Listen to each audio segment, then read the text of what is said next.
Hello students, पिछली video में हमने पढ़ा कि वेरिएबल्स क्या होते हैं, कोएफिशिएंट्स क्या होते हैं, पॉलिनॉमियल किसे कहते हैं और डिग्री ऑफ अ पॉलिनॉमियल क्या होती है। अब हम एक्सरसाइज 2.1 एनसीईआरटी की मैं आपको समझाने जा रही हूँ। तो फर्स्ट क्वेश्चन क्या है, आप अपनी अपनी बुक्स खोल के बैठिए और खुद भी कोशिश करिए वीडियो को पॉज करके क्वेश्चन को सॉल्व करने की, फिर आप सॉल्यूशन देखिए, तो इसमें आपकी भी प्रैक्टिस हो जाएगी।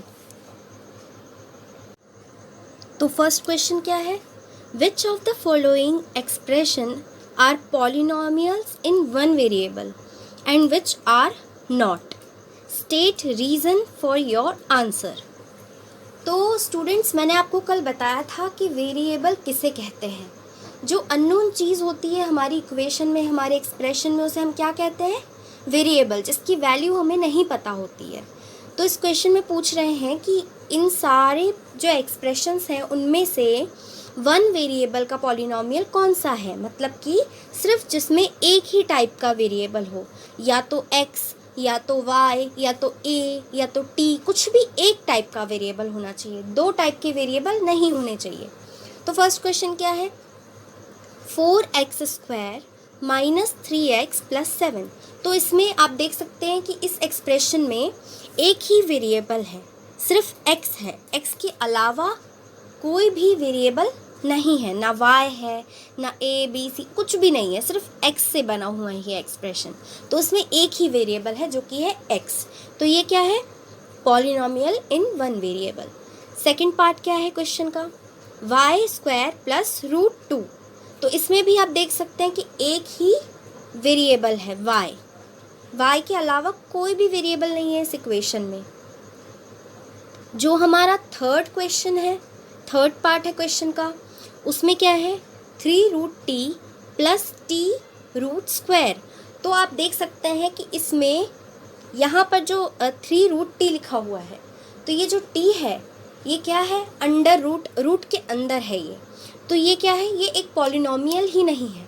क्यों नहीं है पॉलिनॉमियल, क्योंकि यहाँ पर t की जो पावर है वो क्या है, 1/2। रूट लगने के कारण t की पावर क्या हो गई, 1/2। और पॉलिनॉमियल में पावर कैसी होनी चाहिए, इंटीजर होनी चाहिए पॉलिनॉमियल की पावर। और यहाँ पे क्या है, पावर 1/2 है, फ्रैक्शन में है पावर। तो ये क्या है, पॉलिनॉमियल ही नहीं है ये। तो वन वेरिएबल टू वेरिएबल देखने की ज़रूरत नहीं है, क्योंकि ये तो पॉलिनॉमियल ही नहीं है। फोर्थ पार्ट क्वेश्चन का, y प्लस 2/y। इसमें भी आप देख सकते हैं एक ही टाइप का वेरिएबल है, सिर्फ y है, y के अलावा कोई दूसरा वेरिएबल नहीं है। तो ये भी क्या है, पॉलिनॉमियल इन वन वेरिएबल। अब जो फिफ्थ पार्ट ऑफ क्वेश्चन है वो क्या है, x की power 10 plus y cube plus t की पावर 50। अब आप इस एक्सप्रेशन में देख सकते हैं कि इसमें x भी है, y भी है और t भी है। तो इस एक्सप्रेशन में कितने वेरिएबल्स हो गए, 3 वेरिएबल्स हो गए, 3 अननोन चीज़ें हो गई। तो हमें तीनों की वैल्यू, कुछ ना कुछ तीनों की वैल्यू होगी। तो ये तीनों कैसी चीज़ें हैं, अननोन चीज़ें हैं, इसकी वैल्यू अभी हमें नहीं पता है। तो ये कैसा एक्सप्रेशन हो गया, पॉलिनॉमियल इन 3 वेरिएबल्स। तो ये क्या है, ये पॉलिनॉमियल इन वन वेरिएबल नहीं है।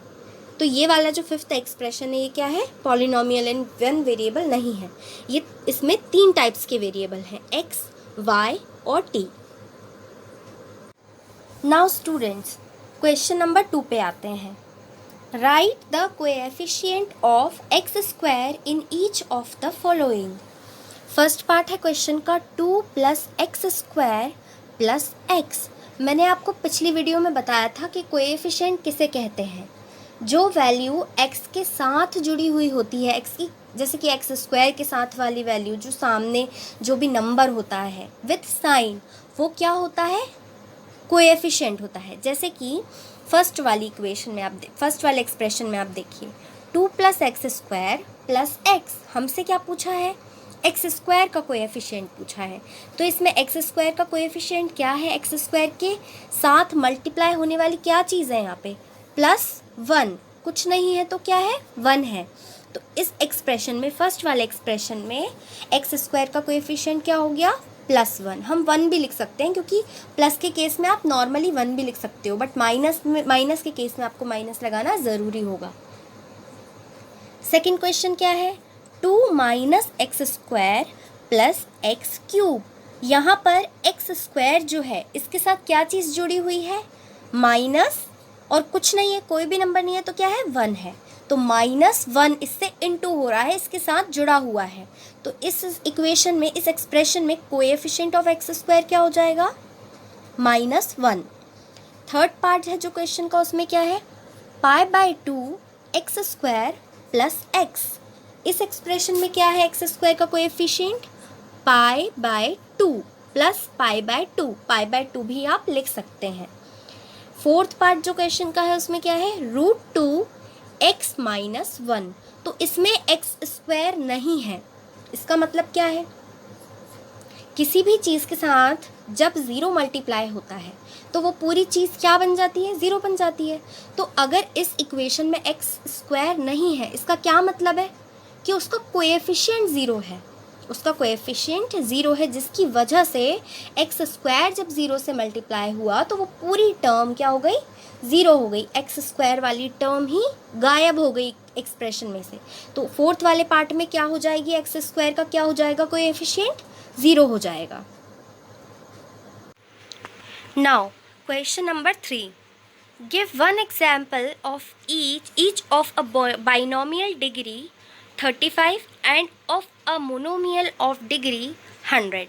तो इस क्वेश्चन का क्या मतलब है, वो बोल रहे हैं कि एक बाइनोमियल एक्सप्रेशन बताइए जिसमें डिग्री क्या हो उसकी 35, एंड मोनोमियल बताइए एक ऐसा जिसमें डिग्री क्या होनी चाहिए, 100। तो सबसे पहले तो बाइनोमियल किसे कहते हैं, बाइनोमियल मतलब कि जिसमें दो टर्म्स मौजूद हों। हमने 8th क्लास में पढ़ा है कि बाइनोमियल किसे कहते हैं, जिसमें दो टर्म हो, ऐसा एक्सप्रेशन जिसमें कि दो टर्म्स मौजूद हो। और मोनोमियल ऐसा एक्सप्रेशन होता है जिसमें एक टर्म होती है। तो मोनोमियल वन टर्म वाली एक्सप्रेशन को हम मोनोमियल कहते हैं, और 2 टर्म्स वाले एक्सप्रेशन को हम बाइनोमियल कहते हैं। तो अब इसका सॉल्यूशन करते हैं। तो स्टूडेंट्स, हमसे कहा गया है कि ऐसा एक्सप्रेशन बाइनोमियल एक्सप्रेशन होना चाहिए जिसकी डिग्री क्या होनी चाहिए, 35। इसका मतलब क्या है, कोई भी वेरिएबल आप चूज़ कर सकते हैं, A B C D X Y, कुछ भी वेरिएबल आप ले सकते हैं, आपको जो पसंद हो। तो मैं यहाँ पे Y ले रही हूँ, तो मैक्सिमम पावर होनी चाहिए Y की कितनी, 35। डिग्री किसको कहते हैं, maximum power of a variable, highest power of a variable. तो मैक्सिमम पावर कितनी होनी चाहिए हमारी, 35। तो हमने क्या किया, कोई भी एक क्या ले लिया, वेरिएबल ले लिया। ये बाइनोमियल एक्सप्रेशन मैं आपको बता रही हूँ, फर्स्ट पार्ट ऑफ क्वेश्चन, ठीक है। तो y हमारा वेरिएबल है, उसकी पावर मैक्सिमम कितनी होनी चाहिए, 35। तो ये हमारी पहली टर्म है, यहाँ आप 2, 3 कुछ भी लगा सकते हैं, कोएफिशिएंट आपकी मर्जी। फिर हमारी दूसरी टर्म भी होनी चाहिए, अभी ये तो एक ही टर्म है, बाइनोमियल एक्सप्रेशन चाहिए, तो दूसरी टर्म हम कुछ भी ले लेंगे। यहाँ प्लस माइनस आपको जो लगाना है आप लगा सकते हैं। क्वेश्चन में ऐसा मेंशन तो किया नहीं है कि आपको कैसा एक्सप्रेशन चाहिए, उनने बोला है सिर्फ बाइनोमियल एक्सप्रेशन होना चाहिए जिसकी डिग्री मैक्सिमम कितनी होनी चाहिए, डिग्री क्या होनी चाहिए, 35। तो हमने वही किया, मैक्सिमम डिग्री कितनी होनी चाहिए, 35। तो हमने मैक्सिमम पावर जो होती है y की वो 35 ले ली। अब हम क्या करेंगे, कुछ भी यहाँ पे कोई भी आप 35 से या तो y की पावर कम रख दीजिए, यहाँ y की पावर 34 भी आप लिख सकते हैं। या फिर एक तो ये हो गया एग्जाम्पल, दूसरा आप एक और एग्जाम्पल लिख सकते हैं, जैसे कि y की पावर 35, यहाँ y की जगह आप कुछ भी वेरिएबल ले सकते हैं, +3, या फिर y की पावर 35 प्लस नहीं लेके माइनस भी आप ले सकते हैं, 5, कुछ भी आप ले सकते हैं, प्लस माइनस बीच में कुछ भी ले सकते हैं। और y की पावर 35 से ज़्यादा नहीं होनी चाहिए, कम चल जाएगी। 35 है, 35 रहने दीजिए, उसके बाद आप कम भी लिख सकते हैं, जैसे कि यहाँ पे प्लस में मैंने y की पावर 34 लिखी। तो ये क्या हो गया, एक टर्म, दो टर्म्स बन गए, बाइनोमियल टर्म्स बन गए। यहाँ पे भी दो टर्म बन गई। तो मैंने बहुत सारे एग्जाम्पल्स दे दिए हैं। क्वेश्चन में आपसे सिर्फ एक एग्जाम्पल पूछा है बाइनोमियल का, तो आप कोई भी एक लिख सकते हैं अपनी मर्जी से। सेकंड हमारा पार्ट है मोनोमियल टर्म बतानी है हमें। तो मोनोमियल टर्म क्या है, मोनोमियल मतलब एक टर्म जिसकी डिग्री कितनी होनी चाहिए, 100 होनी चाहिए। तो आप कोई भी वेरिएबल ले लो, यहाँ पे मैं ए ले रही हूँ वेरिएबल हमारा, ठीक है, मैंने ए वेरिएबल लिया, आप कोई सा भी ले सकते हैं। उसकी डिग्री कितनी होनी चाहिए, 100। डिग्री क्या होती है फिर से, हाईएस्ट पावर। तो ए की हाईएस्ट पावर एक्सप्रेशन में कितनी होनी चाहिए, 100। अब यहाँ आप -2 -3 कोई भी इंटीजर कुछ भी आप यहाँ पे मल्टीप्लाई कर सकते हैं, फ्रैक्शन भी आप मल्टीप्लाई कर सकते हैं, कोएफिशिएंट कुछ भी हो सकता है, 1 2 3 कोई भी इंटीजर हो सकता है, फ्रैक्शन में भी हो सकता है। तो यहाँ पे मैं -3/2 ले रही हूँ। तो ये मेरा मोनोमियल एक्सप्रेशन बन गया जिसकी डिग्री क्या है, 100 है। और क्या है ये, मोनोमियल है, मतलब एक टर्म वाला एक्सप्रेशन है, इसके साथ कोई भी दूसरी टर्म ऐड नहीं करेंगे, ना हम सब्ट्रैक्ट करेंगे। तो ये हमारा मोनोमियल एक्सप्रेशन बन गया। स्टूडेंट्स ये क्वेश्चन नंबर 3 है, मैंने गलत लिख दिया है यहाँ पे, क्वेश्चन नंबर 3 है ये। स्टूडेंट्स अब हम आते हैं अपने क्वेश्चन नंबर 4 पर। Right the degree of each of the following polynomials. तो 4th क्वेश्चन में कितने पार्ट्स है, 4th पार्ट है। फर्स्ट वाला पार्ट देखिए, 5x³ + 4x² + 7x। तो हमें इसकी क्या लिखनी है, इस एक्सप्रेशन में डिग्री लिखनी है, इसकी, इस पॉलिनोमियल की डिग्री लिखनी है।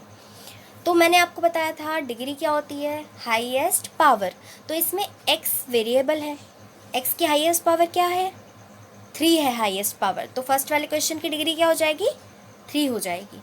सेकेंड वाला एक्सप्रेशन देखिए, 4 - y²। इसमें वेरिएबल हमारा क्या है, y। y की हाईएस्ट पावर क्या है पूरे एक्सप्रेशन में, 2। y की हाईएस्ट पावर है 2। तो इस पॉलिनोमियल, इस एक्सप्रेशन में डिग्री क्या हो गई, 2 हो गई इस एक्सप्रेशन की डिग्री। नाउ थर्ड पार्ट क्या है, 5t - √7। तो यहाँ पर एक्सप्रेशन में, इस एक्सप्रेशन में वेरिएबल क्या है, t है।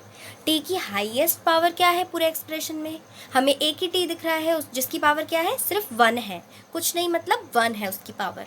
तो यहाँ पर डिग्री क्या हो गई इस एक्सप्रेशन की, 1। अब फोर्थ पार्ट आप देखिए, 3 लिखा हुआ है अकेले। तो ये कैसा पॉलिनोमियल है, कांस्टेंट पॉलिनोमियल है, इसके साथ x नहीं जुड़ा हुआ है। तो इसकी डिग्री क्या हो गई, x में x नहीं जुड़ा है। क्यों नहीं जुड़ा है, क्योंकि यहाँ पर x की पावर क्या है, 0 है। किसी भी चीज़ की, किसी भी नंबर की, किसी भी वेरिएबल की अगर डिग्री 0 होती है, पावर 0 होती है, तो उसे क्या कहते हैं, वो क्या हो जाता है, जैसे कि x की पावर 0 तो वो हो जाएगा 1, y की पावर 0 तो वो हो जाएगा 1। तो यहाँ पर 3 के साथ x नहीं है, इसका मतलब क्या है कि उसके साथ कोई भी वेरिएबल की पावर क्या है, 0 है। जैसे कि 3a 0, a की पावर 0, तो वो क्या बन जाएगा, 3 बन जाएगा। तो यहाँ पर वेरिएबल की पावर 0 है, इसलिए सिर्फ कांस्टेंट ही बचा। किसी भी चीज़ की पावर 0 हो गई, हमारे वेरिएबल की पावर 0 हो गई, इस वजह से वो पूरी x की पावर या y की पावर 0 क्या बन गया, 1 बन गया। तो 3 × 1 क्या बचा, 3 बचा। तो यहाँ पर हमारे वेरिएबल की, हमारे एक्सप्रेशन में वेरिएबल की हाईएस्ट पावर क्या है, 0 है। 0 के बाद कोई भी पावर यहाँ पे नहीं है, क्योंकि अकेला 3 दिख रहा है हमें। तो हमारा इसका आंसर क्या हो जाएगा, फोर्थ पार्ट का आंसर हो जाएगा 0। डिग्री क्या हो गई, 0 हो गई, क्योंकि हाईएस्ट पावर ही बस 0 ही तक गई है, 0 से ज़्यादा नहीं है। स्टूडेंट्स अब 5th क्वेश्चन देखिए। 5th क्वेश्चन में बोल रहे हैं, classify the following as linear, quadratic and cubic polynomials. मैंने आपको बताया था लीनियर कहते हैं जिसकी डिग्री हाईएस्ट पावर क्या होती है, जिसमें वेरिएबल की 1, वो होता है लीनियर पॉलिनोमियल। क्वाड्रेटिक में डिग्री होती है 2 और क्यूबिक में डिग्री होती है 3। तो फर्स्ट पार्ट देखिए इस क्वेश्चन का, x² + x। तो यहाँ पे हाईएस्ट पावर ऑफ वेरिएबल क्या है, x हमारा वेरिएबल है, उसकी हाईएस्ट पावर कितनी है, 2 है। तो इस पॉलिनोमियल की डिग्री कितनी हो गई, 2 हो गई। तो ये कौन सा पॉलिनोमियल है, क्वाड्रेटिक पॉलिनोमियल। सेकंड पार्ट देखिए क्वेश्चन का, x - x³। आप देख सकते हैं हाईएस्ट पावर क्या है इस एक्सप्रेशन में, x की, वेरिएबल हमारा x है और हाईएस्ट पावर उसकी है 3, मतलब कि ये क्या है, क्यूबिक पॉलिनोमियल है, इसकी डिग्री 3 है, तो ये क्यूबिक पॉलिनोमियल है। थर्ड पार्ट क्वेश्चन का देखिए, y + y² + 4। इस एक्सप्रेशन में हमारा वेरिएबल है y और y की सबसे ज़्यादा पावर कितनी है, 2 है, सबसे हाईएस्ट पावर क्या है, 2 है। तो इस पॉलिनोमियल की डिग्री हो गई 2। तो ये कौन सा पॉलिनोमियल बन गया, क्वाड्रेटिक पॉलिनोमियल। फोर्थ पार्ट देखिए क्वेश्चन का, 1 प्लस एक्स, यहाँ पे वेरिएबल x है हमारा और x की हाईएस्ट पावर कितनी है, 1 है। तो ये कैसा पॉलिनोमियल हो गया, लीनियर पॉलिनोमियल हो गया। फिफ्थ पार्ट देखिए क्वेश्चन का, 3t। तो यहाँ पर हमारा वेरिएबल है t और उसकी हाईएस्ट पावर कितनी है, 1। तो ये कैसा पॉलिनोमियल हो गया हमारा, लीनियर पॉलिनोमियल हो गया। फिर आप देखिए सिक्स्थ पार्ट, आर स्क्वायर। तो ये ऐसा पॉलिनोमियल है जिसकी एक ही टर्म है और इसमें हाई वेरिएबल क्या है, आर है और इसकी हाईएस्ट पावर कितनी है, 2 है। तो ये कैसा पॉलिनोमियल हो गया, क्वाड्रेटिक पॉलिनोमियल हो गया ये, क्योंकि डिग्री 2 है। सेवेंथ पार्ट देखिए क्वेश्चन का, 7x³। ये भी मोनोमियल टर्म वाला पॉलिनोमियल है, मोनोमियल टर्म्स हैं इसमें, मतलब एक ही टर्म है। इसमें हमारा वेरिएबल x है और x की हाईएस्ट पावर कितनी है, 3 है। तो इस पॉलिनोमियल, इस एक्सप्रेशन में भी क्या हो गया, हमारी डिग्री 3 हो गई। तो ये कैसा पॉलिनोमियल बन गया, क्यूबिक पॉलिनोमियल। तो ये हमारा एक्सरसाइज कंप्लीट होती है 2.1। आई होप कि आपको समझ आई होगी। अगर आपको अच्छी तरह समझ आई है और आपको ये वीडियो पसंद आई है तो आप मेरी वीडियो को लाइक करिए। मेरे चैनल को सब्सक्राइब नहीं किया है तो उसे सब्सक्राइब करिए और इस वीडियो को ज़्यादा से ज़्यादा शेयर करिए। Thank you students.